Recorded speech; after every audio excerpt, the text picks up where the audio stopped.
Hello students, in this video we'll see an example of computing the singular value decomposition. Let's find the singular value decomposition of the matrix A, and this matrix is going to be what? It's going to be 1, 1, and then 0, 1, and then 1, 0. A relatively simple matrix so we can understand the structure of how we do the singular value decomposition, okay?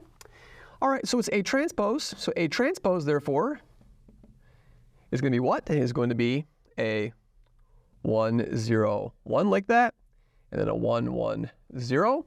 So to find the singular values, you need to find the eigenvalues of A transpose A, right? So A transpose A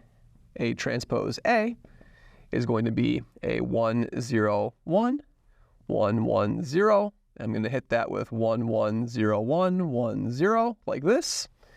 And what we get over here, we're going to get a 2 in the first entry. It's going to be, this of course is a 2 rows by 3 columns. This is a 3 by 2 matrix over here, so we're going to get a 2 by 2 matrix that's output over here.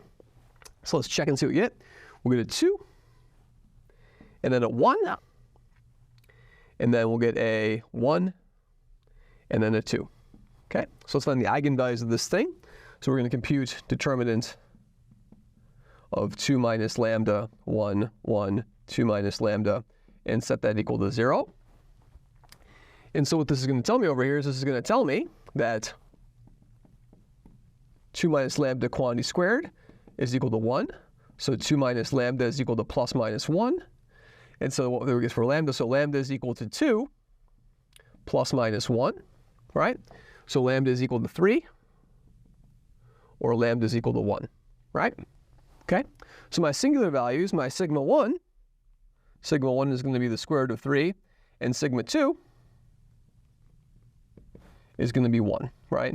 So now I know what the structure of my sigma matrix is. This tells me that my sigma matrix, remember the sigma matrix will be the same dimension as the dimension of A, so we're going to have something like this. We're going to have a root 3, a 0, a 1, and a 0, and a 0 is our matrix over here, sigma, in the singular value decomposition, right? So that's the first component. We have found the singular values, and then we put the 2 by 2 identity matrix over here up there. Now I need to find my other matrices phi and psi, okay?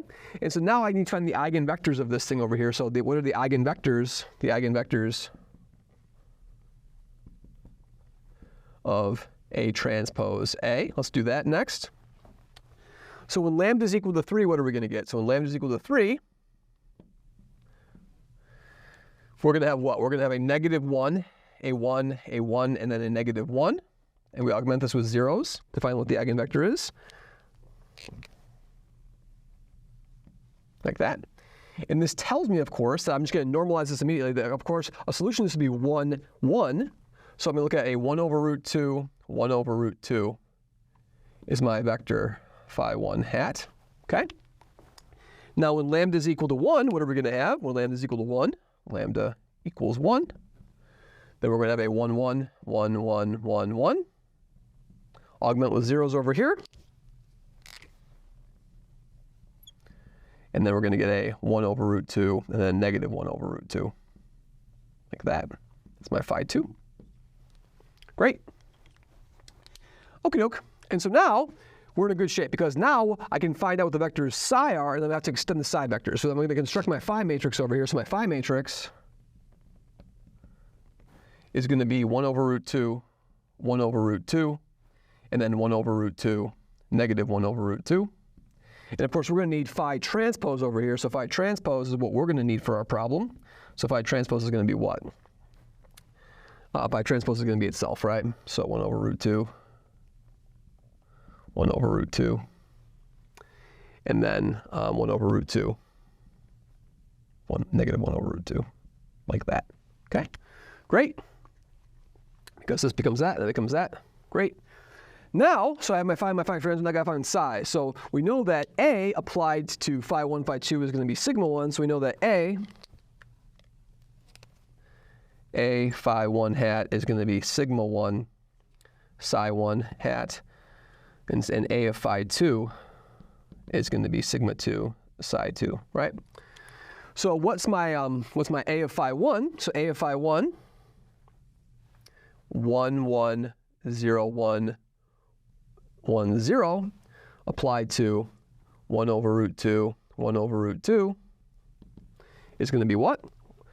Well, is going to be a, let's see, so row dot column is going to give me a 2 over root 2, 2 over root 2, and then a 1 over root 2, and then a 1 over root 2.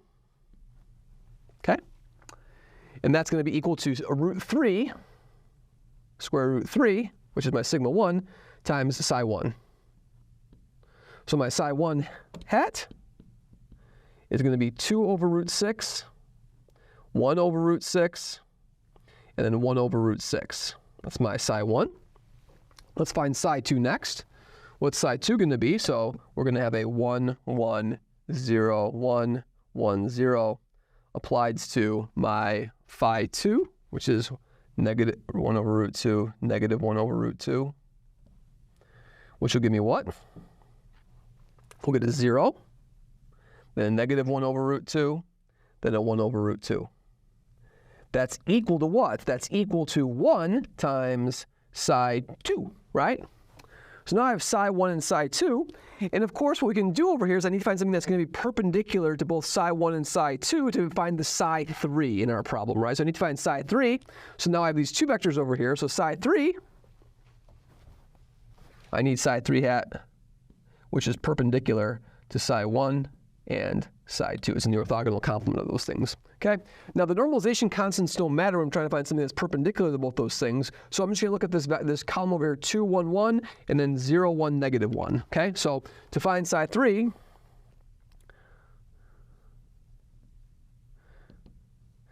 we have a 2, 1, 1, and then a 0, negative 1, 1, applied to my psi 3 components, right? My psi 3, if my psi 3 is going to be, let's call this thing over here, V1, V2, V3, right? V1, V2, V3, equal to 0, 0, 0, like that. And so now we have to find the basis of the null space of this matrix over here. So I'm going to add row 1 and row 2 together, right? So in other words, we're in a good position over here because now I can just do row 2 plus row 3, like that. So I need to find all the solutions of this thing over here. So what we can do is if I look at a opposite parity thing over here, so in other words, what can we do? So I'm going to do row 2 plus row 3, and just augment this with zeros over here, right? And so what we'll do is we'll get a 2, and then a 0, and then a 2, and then a 0, a 1, and then a negative 1, right? Like so. And so that's going to be our free variable over here, right? RZ is going to be our free variable. And so what is the basis of the null space of this matrix? I'm going to augment with zeros over here, of course. 0, and then 0, right? Just 2 zeros over here. 0 and a 0, that's the wrong dimension. So this should be just a 0 and a 0, right? Okay, great. Okay, so we augment that like that. And so now, of course, my y is equal to z, and my x is equal to negative z, according to this formula over here. And so the basis of my null space now, so z is a free variable, so we can choose over here is we can choose z to be equal to 1, then we'll have a negative 1, 1, 1. So then unnormalized psi 3 could be a negative 1, 1, 1. And let's check to see that works. Of course, that's going to be a negative 2, a 1, and 2, and then a 0. And if we normalize this, we're going to get that psi 3, negative 1 over root 3, 1 over root 3, and then 1 over root 3 will be our psi 3. Okay? And so now what's our psi matrix? Our psi matrix is going to be this 3 by 3 matrix, so it's going to be psi 1, 2 over root 2, 1 over root 2. Sorry, that's a root 6 actually. That's a root 6, not a root 2. Root 6. So that's going to be a 2 over root 6, 1 over root 6, and then another 1 over root 6. And then my psi 2 is over here. My psi 2 is going to be a 0, a negative 1 over root 2, a 1 over root 2. And then a negative 1 over root 3, a 1 over root 3, and a 1 over root 3 is going to be my final entry over there. So that's my psi matrix. It's clearly an orthogonal matrix over here now. And so now we have our results. So we have our A, which is our psi, our 3 by 3, our sigma matrix over here, and then our phi transpose matrix over here, right? And let's just double check to make sure the dimensions work. So in other words, the first entry of so A factors as follows. So A is first this matrix over here, psi, then this matrix over here, sigma, then this matrix over here, phi transpose. And so it's a good exercise to check that that exact structure works. And let's make sure this works over here. This is a what? This is a 3 by 3, this is a 3 by 2, and this is a 2 by 2. So the result's going to be a 3 by 2. This is a 3 by 2 matrix, so the dimensions work out. And now, of course, it's to check. It leaves it to check that when you do this calculation yourself, make sure that when you do this calculation out, that you actually get A as a result. But the whole structure of the singular value decomposition allows us to conclude this is a valid way to factor the matrix A. And so I get a lot of very useful information. In particular, we can say that if I look at this root 3 over here, root 3, and then if I project in the direction of psi 1, then that will give me a rank 1 projection, which is closest to the closest rank 1 operator to A. And so I'm able to extract very useful information about properties of the matrix A in terms of its finite rank approximations using these singular values. Thank you very much.